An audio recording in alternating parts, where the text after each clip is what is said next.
Hey, you guys, welcome back to Smiley Said It. On today's episode, I'm going to talk about a tragedy that happened when I was about 15 years old. The time that I unfortunately had to witness a young man getting shot. It is such a devastating blow to a lot of communities in general, as we see living in America, right? And I'll start first. I'll talk about my experience. So here we go. So it happened in spring of 2007, and I was in foster care at the time. I was 15 years old, and I used to take the public transportation bus to school every day and back home. If you grew up in Boston, the urban parts of Boston, a lot of kids used to take the MBTA bus. That's our public transportation. And so, because of that, your morning didn't start at school. It started the moment you got on the bus, okay? Because life doesn't stop moving just because you're in high school. Things will still go down on the public bus, even though we were students on the bus, right? Adults were doing their own thing and didn't care. There would be fights on the bus, stabbings, shootings, which I'm going to get into. But I grew up in Mattapan, which is a neighborhood in Boston, and I also grew up in Dorchester. My school was in Roxbury, which for those that know, back in the 2000s, like Roxbury was a little bit ghetto, a little bit hood. iffy in some parts. So I went to City on the Hill, which is a charter public school. And the only reason why I was able to get into a charter public school was because my foster mother at the time, her children were in charter school. Automatically, you get to go to a charter school if your sibling goes to one, which, I guess I'm grateful for. I mean, I grew up in public schools my whole life. So going to a charter school where you had to wear a uniform, wasn't that much of a change. I've worn uniform before. It wasn't really a big deal. I remember everything that happened that day. This was the first time that I actually witnessed someone getting shot. Not the aftermath, not before it happened. I was present. So I'm going to break down, my day. I went to school. I used to take the 23, the bus route, which is going down Washington Street from Dorchester to Roxbury. This is 2007. Okay, Boston was wildin' at the time, especially in the summer. We all know, like, no matter what part of the country you live in, when you live in the urban parts of the city, the summertime is crazy. So it was springtime, closer to May, I believe. I had an iPod Nano that I used to listen to all of the time. I'm a huge music fan, so I used to live with my iPod Nano. I used to go to sleep with it. That thing never left my side. I remember I was going home. I was sitting in the back of the bus, and there was a young guy sitting next to me. We were touching shoulders. That's how tight, the bus was. You're not skipping a seat. You're going to touch shoulders with the person you're sitting next to. We were going down Washington Street, and we were approaching the intersection of Columbia Road, where Burger King is on that corner. For those that know what I'm talking about, but if you don't, it's okay. So we reach this intersection, which is pretty dangerous. My grandmother, rest in peace, I have her name tatted on my arm. She lived in the dangerous part, I'll put it that way. She lived off of Columbia Road. When I got older and I used to visit her, I used to hate going over there because there was always like ambulance and police, or someone got shot the last week before. And she lived like right on the corner of like this intersection. It had a liquor store across the street. My antennas used to go up every time we used to be over there. Ugh, I used to hate going over there, but I used to love visiting her. But I just hate the fact that she lived in that area because she had a fixed income. So that corner where the bus is approaching the bus stop across the street from Burger King, there are some apartment buildings. So I find out that I'm sitting next to Dwayne Graham, that's his name, the young man that was shot and killed. His girlfriend, and I believe they had like two friends that they were all sitting on the back of the bus with me. His girlfriend wasn't sitting like next to him because they got on the bus after me. So I was already in my seat. So he sat next to me, and then she's facing the front of the bus. Like, she's in the back, but she's facing the front. And he had two friends that were in the corner next to them, next to his girlfriend. I'm listening to my iPod Nano. Pussycat Dolls is playing. Featured Snoop Dogg, Buttons. I'm telling you to loosen up my buttons, babe, but you keep frontin'. Say what you gon' do to me, but I ain't seen nothing. Vibing, and all of a sudden, pow! Like, the glass shatters across from me. It happened so quick. That's how close, like, the kid was off the bus. So the suspect is Jonathan Sanders, and he shot through the window and hit him right beside me.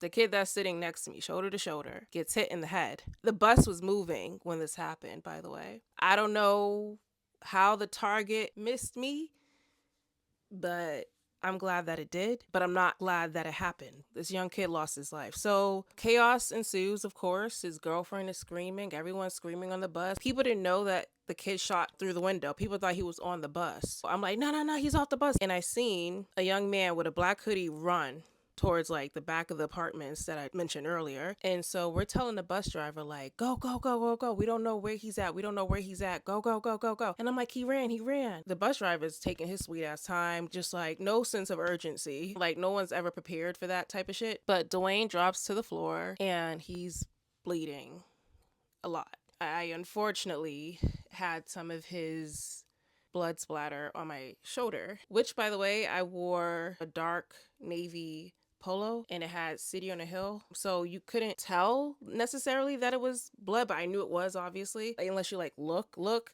But it just looked like someone like splattered water from afar. I was like, don't touch him, don't touch him. I remember saying that.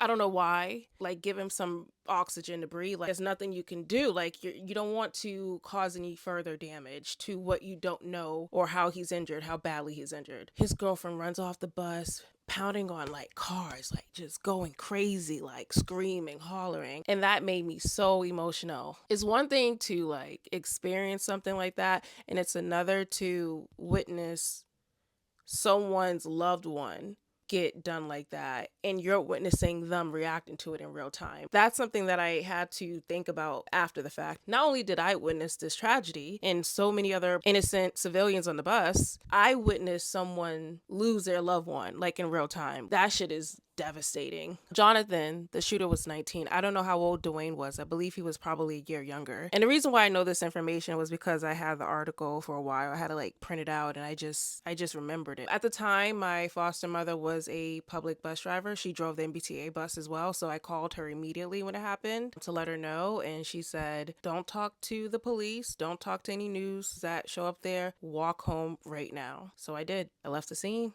For some reason, deep down inside, I don't know why I wanted to be a witness to that and give help.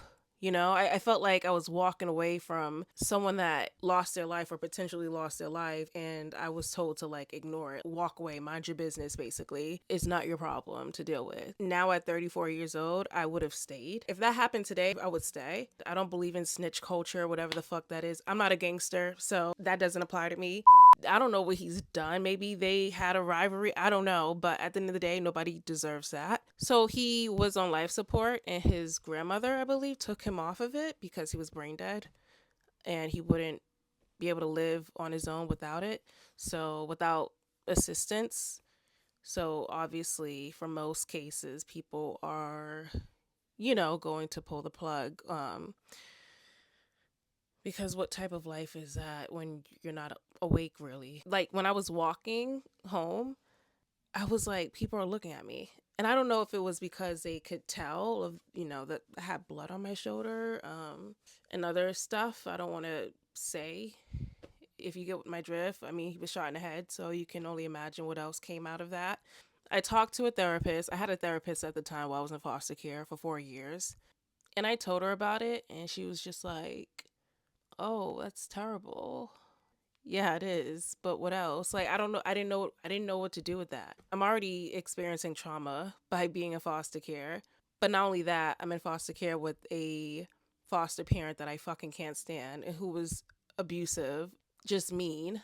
Then I'm witnessing someone getting murdered, basically. And I don't know how to talk. I didn't know how to like deal with that. It was just so much. At 15 years old. Maybe some of y'all can relate to this, but like when you witness or you experience like some really harsh like reality shit and you're like, oh, it happened, but you're kind of like, how do I move forward from this? How do I keep myself safe and protected? Cope with what I just witnessed? I don't know. And all these years later, I still think about it. See, I've witnessed a lot more tragedy since then. I've almost lost my life a couple of times as well. You know, the whole saying, like, you just got to keep going, like, the world keeps spinning. It's really unfortunate that it's just still as bad today. Gun violence is just a terrible thing here in America. It really is in all aspects. It affects, it damages everybody to some extent. Hey, I don't want to make this a video rant about, firearms and stuff like that, which I don't want to get into my opinion on them right now in this video, but I do want to say people do deserve to have, the right to protect themselves. I believe that. I believe in the amendment to protect yourself, but responsibly. Am I a fan of firearms? Not really, but I think it's like a necessary equalizer in in a lot of circumstances today. Unfortunately, I wish it wasn't this way, but we still have to figure out if we care to even solve mass shootings. This country is so messed up as it is, and I mean, if you look at the administration, it's a joke. So, even if you have your own firearm on you and you follow the law, you could still be, unfortunately, at the right place, the right time, and some lunatic can come in and just start hitting people with bullets. And there's no way for you to like be prepared for that, right? So, to me, the issue is bigger than the ownership of it. It's the people that are doing it. It's why people are doing it, why people are causing all this harm. Are there any resources? Are people mentally ill? Are people just angry? Are people not just able to take care of the basic needs in their life? Or people have like some purpose. There's usually something behind it. Rest in peace, Dwayne Graham. And my condolences again is to his family and loved one and his girlfriend, unfortunately, that had to witness it that day. And the reason why I knew it was his girlfriend was based upon their conversation. She didn't care about the surroundings. Like, she was pounding on people's cars, child. I was like, ooh. That's it, you guys. Thank you for listening to my story. And I'm still coping with it, I guess. But I'm always thinking about it once in a while. So, and oh, by the way, at the same bus, in the same bus stop, there was a kid that was stabbed on that bus. And I was on there. And I didn't know that he was stabbed. It happened so fast, but this happened before that incident.